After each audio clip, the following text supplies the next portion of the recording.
দৰ্শকসকল, কোৰ্চা পৰীক্ষণৰ নতুন এটা ব্লগলৈ আপোনালোকক আদৰণি জনাইছোঁ।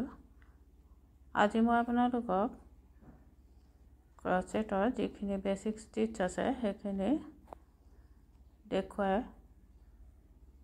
গৈ আছোঁ। আগতে মই আপোনালোকক কেনেদৰে কৰিব লাগে দুটা ব্লগত দেখুৱালোঁ। আজি মই আপোনালোকক হাফ ডাবল ক্ৰচে কেনেদৰে কৰে দেখুৱাবলৈ ওলাইছোঁ। প্ৰথমতে মই এটা স্লিপ নট বান্ধি লৈ 15টা চেইন গুঠি ল'ম।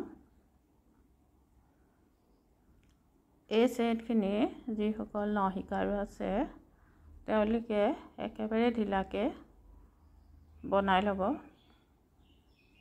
বেছি টান কৰিব নালাগে, নহ'লে কৰিবলৈ অসুবিধা পাব। এতিয়া মই এটা এক্সট্ৰা চেইন গুঠি লৈ মই দেখুওৱা ধৰণে এনেদৰে শলাডালত বাঁহাতৰ আঙুলিৰ সূতাডাল মেৰিয়াই ল'ম। মেৰিয়াই লৈ এতিয়া মই ইয়াত 2 নম্বৰ চেইনটোত এনেদৰে শলাডাল সোমোৱাই আঙুলিৰ সূতাডাল এনেদৰে টানি লৈ আহিলে এয়া মোৰ শলাত চাওকচোন 3টা ফুট হৈছে। এতিয়া মই আঙুলিৰ সূতাডাল পুনৰ লৈ শলাডালৰ থকা ফুটকেইটা দি 3টা ফুটাৰ মাজেদিয়ে মই সোমোৱাই লৈ আহিম। পুনৰ মই আঙুলিৰ সূতাডাল এনেদৰে শলাডালত লগাই লৈ তাৰ পিছৰ যিটো চেইন তাত এনেদৰে শলাডাল সোমোৱাই আঙুলিৰ সূতাডাল এনেদৰে টানি লৈ আহিম। পুনৰ মোৰ এই শলাডালত 3টা ফুট হ'ল, দেখিছেনে বাৰু? এতিয়া মই শলাডালেৰে আঙুলিৰ সূতাডাল পুনৰ লৈ আহি এনেদৰে 3টা ফুটৰ মাজেদি সোমোৱাই লৈ আহিম। এনেদৰে হাফ ডাবল ক্ৰচে কৰা হয়। পুনৰ চাওকচোন, এয়া সূতাডাল এনেদৰে মেৰিয়াই ল'লোঁ। মেৰিয়াই লৈ তাৰ আগৰ চেইনটোত পুনৰ এনেদৰে শলাডাল সোমোৱাই আঙুলিৰ সূতাডাল টানি লৈ আহিম। এতিয়া পুনৰ সেই আঙুলিৰ সূতাডাল টানি আনি 3টা ফুটৰ মাজেদি এনেদৰে টানি লৈ আহিম। এনেদৰে আমি হাফ ডাবল ক্ৰচে কৰিব লাগে। চাওকচোন, মই কৰি লওঁ অলপ।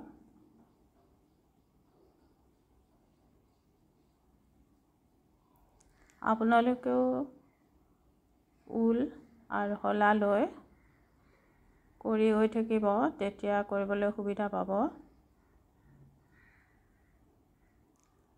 যিসকলে নতুনকৈ শিকিছে তেওঁলোকে অলপ মোটা ঊল নিৰ্বাচন কৰিব।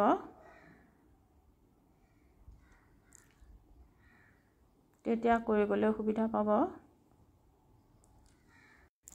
এতিয়া মই এয়া শেষ পৰ্যায় পাইছোঁৱেই। এতিয়া মই এটা এক্সট্ৰা চেইন কৰি কামখিনি ঘূৰাই ল'ম। ঘূৰাই লৈ এনেদৰে পুনৰ মই কৰি গৈ থাকিম।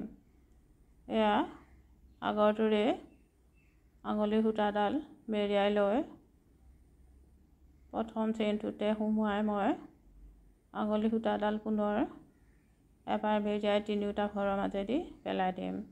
একেধৰণে প্ৰথম শাৰীটোত যেনেদৰে কৰিছিলোঁ তেনেদৰে কৰি আগুৱাই গৈ থাকিব লাগিব। মন কৰিব যাতে প্ৰত্যেকটো চেইনতে এবাৰ এবাৰ সোমোৱাই গৈ থাকে।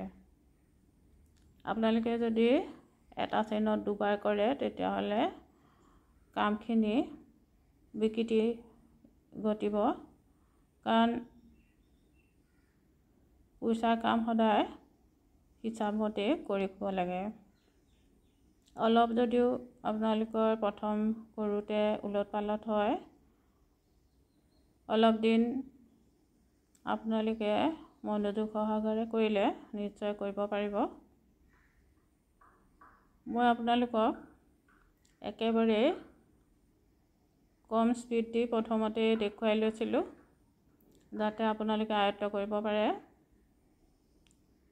এনেদৰে আপোনালোকে কেইদিনমান যদি অভ্যাস কৰে তেতিয়াহ'লে নিশ্চয় আপোনালোকে কৰিব পাৰিব।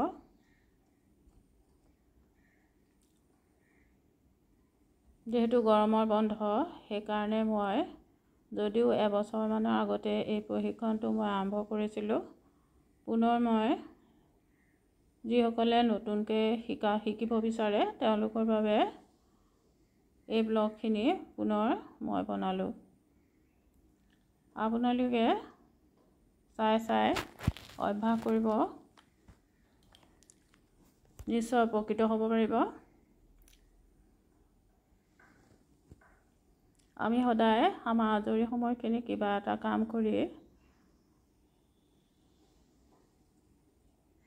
সাঁচি ৰাখিবলৈ যত্ন কৰিব লাগে, কাৰণ সময় বৰ মূল্যৱান।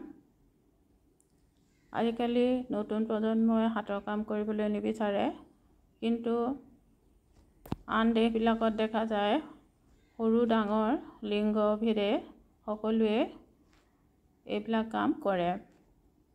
কৰি চাবচোন।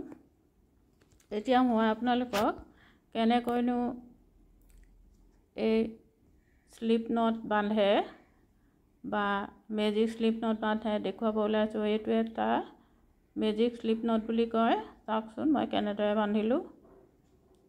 আপোনালোকে চাই শিকিব লাগিব, কাৰণ এইবিলাক আমি মুখেৰে কৈ শিকাবলৈ অসুবিধা।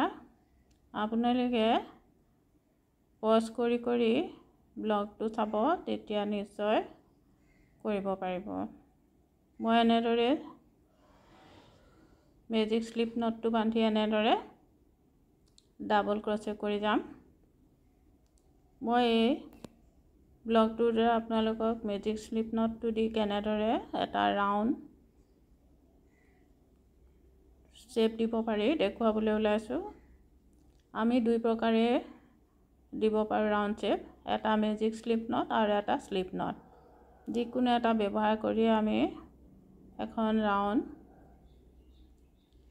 আৰ্হিৰ মেট তৈয়াৰ কৰিব পাৰোঁ, বা যিকোনো ধৰণৰ বস্তু আমি প্ৰস্তুত কৰিব পাৰোঁ। আপোনালোকৰ যিটো সুবিধা হয় সেইটো দিয়ে কৰিব। মই আপোনালোকক খালি দেখাব বিচাৰিছোঁ যে স্লিপ নট আৰু মেজিক স্লিপ নট দি কেনেদৰে ৰাউণ্ড শ্বেপ দিব পাৰি। বৰ্তমান মই যিটো দেখাই আছোঁ সেইটো হ'ল মেজিক স্লিপ নট।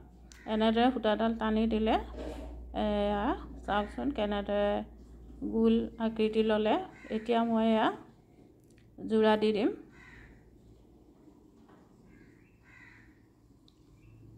এয়া এটা গোলাকৃতি ল'লে।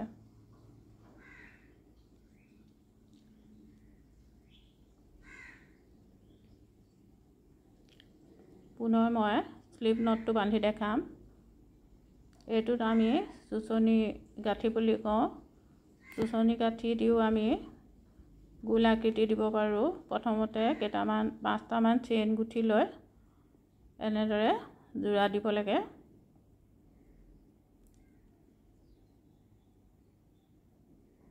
এয়া মই যোৰা দিলোঁ। এতিয়া চাওকচোন, এই যিটো মাজত ফুটা হ'ল সেই ফুটাটো দি আমি কৰি গৈ থাকিম। প্ৰথমতে 2টা চেইন কৰি ল'লোঁ। এতিয়া সেই আগৰ দৰে আমি ডাবল ক্ৰচে কৰিব লাগে। মই ডাবল ক্ৰচে দিয়ে দেখাইছোঁ আপোনালোকক।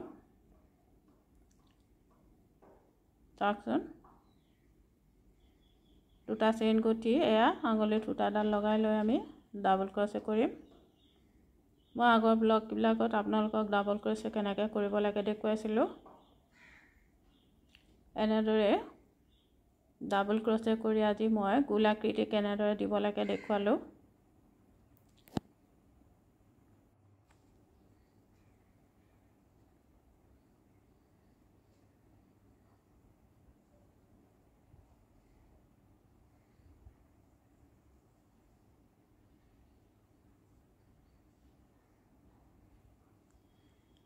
আপোনালোকে নিশ্চয় এই ব্লগটোৰ দ্বাৰা উপকৃত হ'ব। ধৈৰ্য সহকাৰে আপোনালোকে কৰিব বুলি আশা ৰাখিলোঁ। যদি আপোনালোকে এই ব্লগবিলাক চাই উপকৃত হৈছে নিশ্চয় ছাবস্ক্ৰাইব কৰি মোৰ এই ব্লগসমূহ বনোৱাত উৎসাহ জনাব। ভাল পালে শ্বেয়াৰ কৰিব, কমেণ্ট কৰি জনাব আৰু কাষতে থকা বেলটো ৰিং কৰি থ'ব যাতে মই দিয়া প্ৰত্যেকটো ব্লগৰ আপোনালোকে আপডেট পাই থাকে। মই যোৱা এবছৰ ধৰি যি প্ৰশিক্ষণ দি আছোঁ তাত মই বহু আগুৱাই গৈছিলোঁ, কিন্তু যিহেতু বৰ্তমান গৰম বন্ধ আহিছে গতিকে মই ভাবিলোঁ যিসকলে নতুনকৈ শিকিব বিচাৰিছে তেওঁলোকে সেইখিনি আয়ত্ব কৰিব নোৱাৰিব, গতিকে মই ৰিপিট কৰি আকৌ সেই বেছিক টিপছখিনি পুনৰ দেখুৱাই লৈছোঁ। আজিলৈ আহোঁ পুনৰ নতুন এটা ব্লগ লৈ আপোনালোকৰ মাজত উপস্থিত হ'ম। এয়া চাওকচোন, মই এনেদৰে যিখিনি বাঢ়ি আছিলে সেইখিনি মই এনেদৰে এডাল শলাৰে সুমুৱাই পেলালোঁ। তেতিয়া কামখিনি নিখুঁত হয় আৰু খুলি যোৱাৰ ভয় নাথাকে।